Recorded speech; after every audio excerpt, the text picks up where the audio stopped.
Timelessly elegant at 100, Gone with the Wind's Olivia de Havilland celebrates milestone birthday, and finally breaks silence on golden age of Hollywood's most infamous sibling rivalry. Gone with the Wind's Olivia de Havilland, who turns 100 on Friday, has finally broken her silence on Hollywood's most famous sibling rivalry.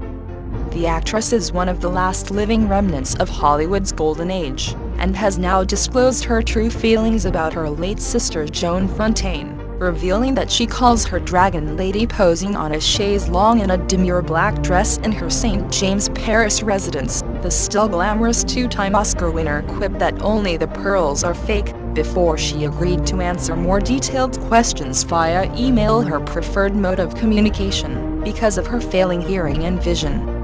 De Havilland said the legend of a feud with her sister was first created by an article entitled Sister Act in Life magazine following the 1942 Oscars, where both sisters were nominated for an Academy Award.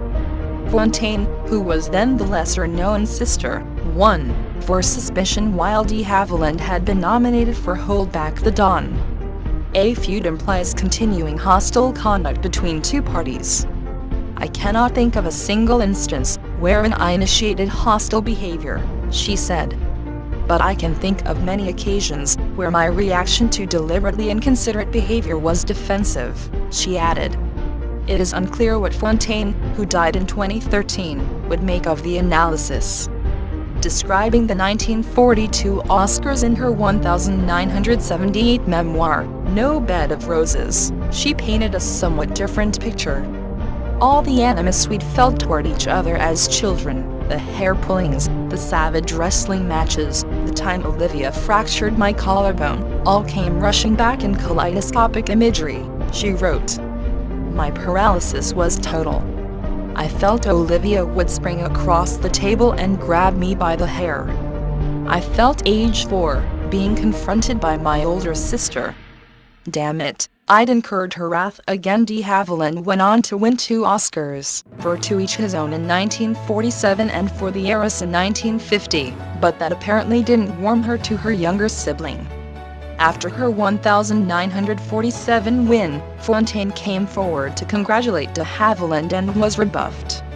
De Havilland's publicist said at the time, "This goes back for years and years. Ever since they were children, de Havilland has mainly kept her silence on her version of events, but called the memories of her sister multifaceted, varying from endearing to alienating on my part. It was always loving, but sometimes estranged and, in the later years, severed," she said, succinctly. Dragon Lady, as I eventually decided to call her, was a brilliant, multi-talented person, but with an astigmatism in her perception of people and events, which often caused her to react in an unfair and even injurious way, she said. What would she say to her if her sister were alive to celebrate her 100th birthday today? If Dragon Lady were alive today for my birthday, out of self-protection I would maintain my silence, she declared, revealing perhaps that not everything has been forgiven.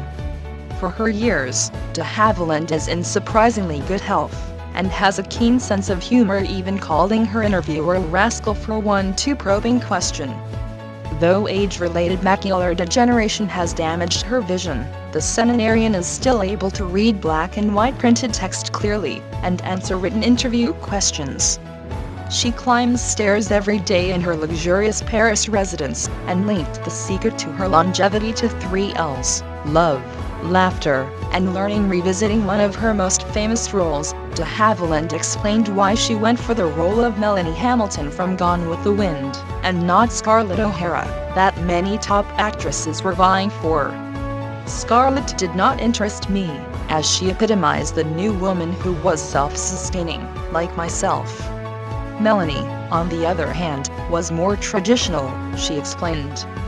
Most of all, I wanted to be part of Gone with the Wind, as I sensed that the film would have a much longer life than others, perhaps as long as 5 years, she quipped. De Havilland has the City of Light to thank for happiness, and calls Paris the marvelous development in my life since moving here in 1953, at the insistence of her late husband, Frenchman Pierre Galanti. she found no reason to return to the United States. She has remained active with the American community here, centered around Paris' American Cathedral, who she said is made up of fascinating and worthwhile people. By 1951, television had already made such inroads on the income garnered by motion picture companies that the golden era which had prevailed until then was beginning to disintegrate. And by 1953, it had come to an end. Hollywood was a dismal, tragic place, she said. Sexism was a fact of life I simply had to accept. Men felt threatened and mistrustful of women who had good ideas, and one had to employ immense tact when dealing with directors and producers, she said.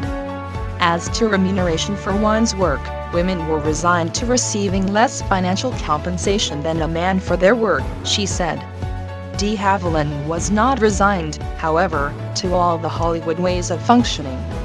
The steely actress famously gave her name to a landmark legal ruling, the de Havilland Law, after she took Warner Brothers to court in 1943 over a contract dispute and won, forever loosening the studio's grip on their actors and actresses.